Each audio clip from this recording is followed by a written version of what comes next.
Hello everyone, I welcome you all to my channel Balcony Roots. Today I'm going to talk about care for your jasmine plant during the November and December month. Now, jasmine plant kind of goes into a dormancy kind of thing, you can say, during the month of November, and it starts working on trying to generate fresh leaves and flowers. So, what you should do is in the month of November, the first and most important thing that we should do is we should start cutting off all the leaves that are there. Basically, we have to start with a pruning process. So, the simple method would be to cut the leaves carefully.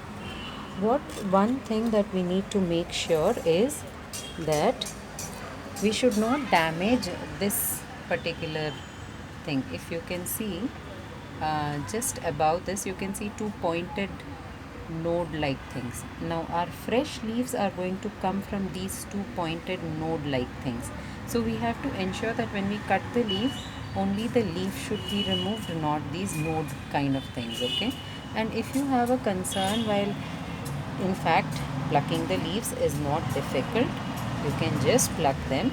But if you have a problem where you're not able to do, then take a sharp knife or sharp scissor, in fact, or a um, you know cutter if you have, and cut the leaves till this portion. Okay, so don't damage, so that you don't damage the node area of your leaf. So here, if I will just cut it into half. If we do even this much, that leaf growth will stop. Second thing is you should do some pruning. You can see all the dead um, sticks, whatever are there on the plant, you can just cut them. Pruning also kind of creates a signal to the plant that we need to start working on the regrowth. So pruning really helps. Do it in the month of November. Okay, so I have done quite a lot of plants I have pruned, or branches I have cut. What you could do is you can in fact cut all these leaves. I had just now cut this one branch. You can cut these leaves, and you can put this into the soil. At this point, the roots can regrow at this very point. Okay, so try regrowing also, that is propagating them. And main thing is we need to remove the leaves. So I have done that with one of my jasmine plant. I have completely removed all the leaves of this plant.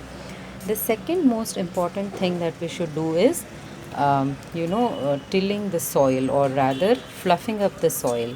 Now, because we have been watering it for so many days and the rainy season has been going on, so the soil would have just got settled and become really hard. So what you should do is take a spoon or a knife or something like that, at whichever is available at your convenience, and till the soil, like just fluff up the soil. One thing that happens is it kind of gives that oxygen supply that is required for the roots to grow.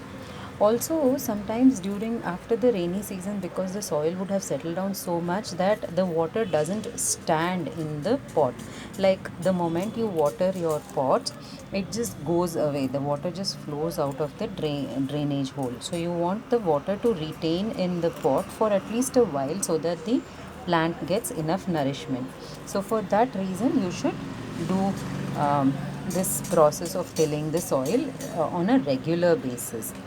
Okay, next, the third most important thing that we should do, what my mother used to tell, is to just put these leaves that we take out from from the plant, just put them inside the mud, and it kind of decomposes over a period of time. Now yes, I agree, it totally works when you do it on a land area that is directly on the land, but it doesn't work for me when I do it on my pots, because in the process of decomposition it kind of first creates a fungus layer on the leaf. Now that can affect my plant. So instead, what I do is I take all the leaves, I collect them, and I use them on in my composting bin. what I would do is, you can buy any kind of fertilizers that are available in the market, or you can also take compost, cow dung compost or vermicompost, anything is good. What I use is a kind of organic fertilizer which I have got from a local shop, and 2 or 3 spoons of this I'm going to put it into the pot, which will help in the nourishment of my plant. Now after this, I will definitely share the update as and when how the leaves are growing, how my jasmine plant is growing. Now this layer of fertilizer should not be put close to the stem, so I'm just making one kind of area here, and I'm putting this one, this fertilizer, and I cover it up with mud. Okay. Similarly, I will just create another dent here, one small. I'll remove the soil here a little bit. I will pour the fertilizer what I have. It's an organic fertilizer that I got from the market. I don't have the cover with me right now. I will definitely share the name also of that. Okay. You can go with any organic fertilizer which you find in any of the nursery shops, or you can go with vermicompost or your cow dung compost or homemade compost, anything at your convenience. But please do apply fertilizers, because basically jasmines are heavy. They do need fertilizers to grow, especially in the month of November and December. If we do all this activity, then our jasmine will have very good blooms. We will see very good blooms during the month of March, April. Okay, so that is the work. A little more over here. Yes, that's it. Apart from this, what I will also be doing is, during as and when I see fresh leaves popping up, I will also start putting some liquid fertilizers which I will be making at home now and then, like onion peel fertilizer, banana peel fertilizer, or even the rice water. So all such things I will keep adding. Okay, so that's it for now. That's the update. I will share the update of how my jasmine plant is growing after this process. As and when it grows, I will share the updates. Until then, thank you. Please do like, share and subscribe to my channel Balcony Roots. Bye bye.